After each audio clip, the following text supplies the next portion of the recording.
अब देखते हैं हम कार्य सिद्धांत, मतलब इसकी कार्य क्या होती है। ठीक है, तो उस कार्य को समझने के लिए हम क्या करेंगे, तो इसमें जो है इस डायग्राम में ही उसको समझेंगे। हम तो ऐसे ही नहीं समझ सकते कि यही इसी को कार्य करना है, जो चल कुंडली लिया गया है उसी को क्या करना है, वर्किंग करना है। और इसके वर्किंग को समझाने के लिए हम क्या करते हैं, तो आप लोग कार्य प्रणाली में फिर से लिखोगे उसका कार्य सिद्धांत में कि जो ये एन और एस दंड चुंबक होती है, जो कि अवतलाकार होती है और जो कि नर्म लोहे की बनी होती है। यदि इसमें हम क्या करते हैं, धारा प्रवाहित करते हैं, क्या प्रवाहित करते हैं, धारा प्रवाहित करते हैं, तो इन दोनों चुंबकों से, ये वाला चुंबक और ये वाला चुंबक, एन चुंबक और एस चुंबक, इन दोनों चुंबकों से क्या होने लगता है, तो यहाँ विद्युत बल मतलब बल आघूर्ण उत्पन्न होने लगता है। और इसमें जो बल आघूर्ण कार्य करते हैं वो ये यहाँ से इधर की ओर, मतलब कुंडली में इधर एन के द्वारा बहुत सारे बल आघूर्ण, उसी प्रकार एस के द्वारा बहुत सारे बल आघूर्ण किस पर लगते हैं, कुंडली पर लगते हैं। क्लियर है। तो ये जैसे बहुत सारे बल आघूर्ण इधर से लगेंगे तो ये कुंडली क्या होती है, अपनी अवस्था से विक्षेप हो जाती है। क्या हो जाती है, विक्षेप हो जाती है। और उसी के विक्षेप की स्थिति को हम क्या करते हैं, अच्छे से समझने के लिए क्या कर लेते हैं, उसमें एक संकेतन लगा देते हैं। क्या लगा देते हैं, संकेतन लगा देते हैं। फिर यहाँ पर जो विक्षेप होता है, विक्षेप मतलब उसकी वास्तविक स्थिति जैसे वो अभी ऐसा है, ठीक है, इस प्रकार से, तो वो क्या होगा, थोड़ा सा रोटेट करेगा। रोटेट मतलब घूम गया, मतलब विक्षेप हुआ तो कुछ तो उसमें परिवर्तन होगा ना। तो उस कंडीशन में जो परिवर्तन हुई, ठीक है, उस परिवर्तन को हम लोग एक्सप्लेन करते हैं। तो जैसे ये अपने वास्तविक स्थिति में, ठीक है, इसमें क्या हो गया, विक्षेप हो गया, इस प्रकार से ये घूम गया। तो इसमें जो घूमा है तो वो क्या करेगा, उसमें विक्षेप आया, विक्षेप आता है तो वहाँ पर कौन सा नियम लगता है, तो बल युग्म का आघूर्ण लगता है। किसका, बल युग्म का आघूर्ण। तो इस बल युग्म के वजह से इसमें जो विक्षेप आ रहा है तो उसमें बल युग्म का आघूर्ण मिल रहा है।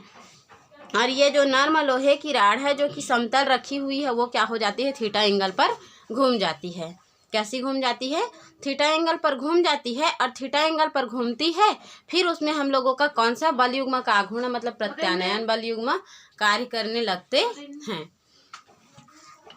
आ जाओ, ठीक है, अब इतना तो क्लियर हो गया होगा। अब आगे देखते हैं, जैसे ही इसमें बल युग्म कार्य कर रहे हैं उसी प्रकार अब इसका जो बल युग्म कार्य किया, ठीक है, उससे हम लोगों का वो बल युग्म कहाँ पर लगेगा, तो ये जो हम लोगों का क्या है, ये जो एन है, एन क्या है,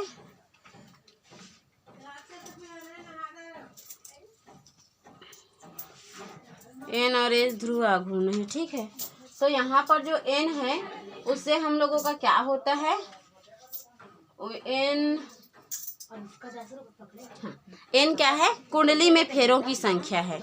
यहाँ पर एन क्या है, ये एन और एस दंड चुंबक नहीं है, ये एन क्या है, यहाँ कुंडली में फेरों की संख्या को शो करती है। तो इसको समझाने के लिए हम क्या करते हैं, देखो इसमें लिखे हैं जो मैं बोली हूँ उसको, जब कुंडली में धारा प्रवाहित होता है तब कुंडली पर त्रिज्य चुंबकीय क्षेत्र द्वारा अधिकतम बल आघूर्ण लगते हैं, ठीक है, त्रिज्य क्षेत्र के द्वारा अधिकतम बल आघूर्ण लगते हैं। तो उसके वजह से उस कुंडली में क्या होता है, विक्षेप आता है। और उस विक्षेप के वजह से कुंडली क्या होता है, घूम जाता है। घूमने के वजह से उसके फास्फर जो ब्रांच होते हैं ये वाला, उसमें ऐंठन उत्पन्न हो जाता है, वो ऐंठन उत्पन्न करता है।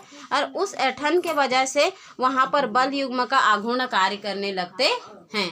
क्या कार्य करने लगते हैं, बल युग्म का आघूर्ण कार्य करने लगते हैं, जिसको हम लोग क्या करते हैं, बल युग्म के आघूर्ण बराबर वो कहाँ कहाँ लगेगा, तो नंबर आप मतलब कुंडली में फेरों की संख्या, जो फेरों की संख्या है ये, ठीक है, उसमें कितने फेरे लगा रहे हैं उनकी संख्या, उसमें बहने वाली विद्युत धारा, ये उसका क्या है, तो ये उसका, ये यहाँ पर कहीं लिखे हैं, हाँ, उसमें फेरों की संख्या एन है, ये उसका एरिया हो गया, ठीक है, उसके पूरा क्षेत्रफल पर।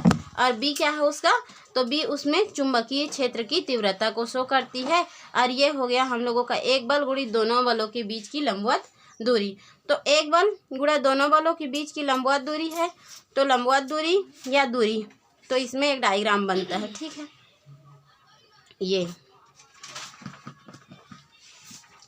ये मान के चलो, ये इस प्रकार से, ये पहले हम लोगों का ये जो दंड चुंबक है उसमें कोई भी विक्षेप नहीं हुआ है।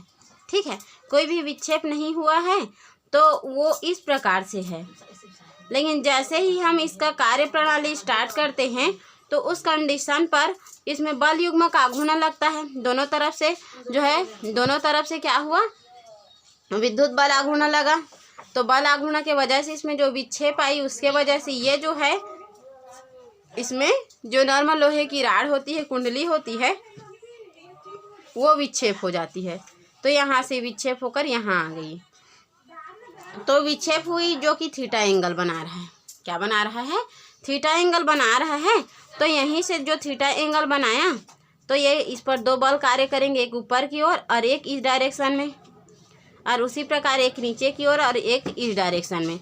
तो दोनों में जो बल युग्म का आघूर्ण कार्य करते हैं, उसी बल युग्म का आघूर्ण समझने के लिए हम क्या करते हैं, तो इसमें मान लेते हैं कि यहाँ पर उसका कोई लंब है जो कि आधार से इस प्रकार एक त्रिज्यीय अनुपात रखता है। क्या रखता है, एक त्रिज्यीय अनुपात रखता है। और इस त्रिज्यीय अनुपात में हम लोग क्या करते हैं, एक बल क्या लग रहा है, मान के चलो, तो NIA लग रहा है, और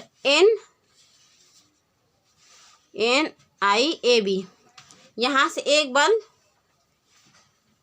N, इसमें फेरों की संख्या है,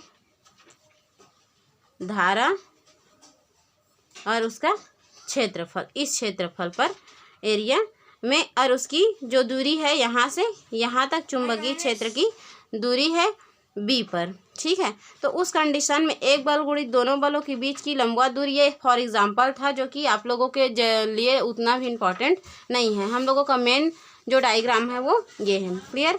अब आगे देखते हैं, तो इसमें जो बल युग्म के विपरीत दिशा में जो ऐंठन बल युग्म आघूर्ण बन रहा है, तो उस कंडीशन में, उस ऐंठन में मान के चलो यहाँ एंगल जो बना रही है वो क्या बना रही है, फाई बना रही है। ठीक है, तब बल युग्म का आघूर्ण निकालेंगे तो के फाई हो जाएगा वो। उस कंडीशन में विक्षेप बल युग्म का आघूर्ण जो है ऐंठन बल युग्म के आघूर्ण के क्या हो जाएंगे, बराबर हो जाएंगे। और NIAB बराबर हम लोगों का इतना बराबर क्या हो जाएगा, इतना हो जाएगा। तो NIAB बराबर हो गया के फाई। अब यहाँ से हम लोगों को धारा निकालना है, तो धारा I को छोड़ दिए, यहाँ AB जो है इधर और N को इधर ट्रांसफ़र कर दिए राइट साइड में। इफ़ द कंडीशन इज, ये इतना को हम लोग कांस्टेंट मान लेते हैं। ठीक है, तो वहाँ पर क्या लिख दिए, G लिख दिए, तब I बराबर हम लोगों को G फाई मिला। अब यदि G को हम लोग कांस्टेंट राशि मानते हैं तो I अनुक्रमानुपाती क्या हो जाएगा, फाई हो जाएगा। ठीक है, तो हम कह सकते हैं यदि किसी भी चल कुंडली धारा मापी में प्रवाहित होने वाली धारा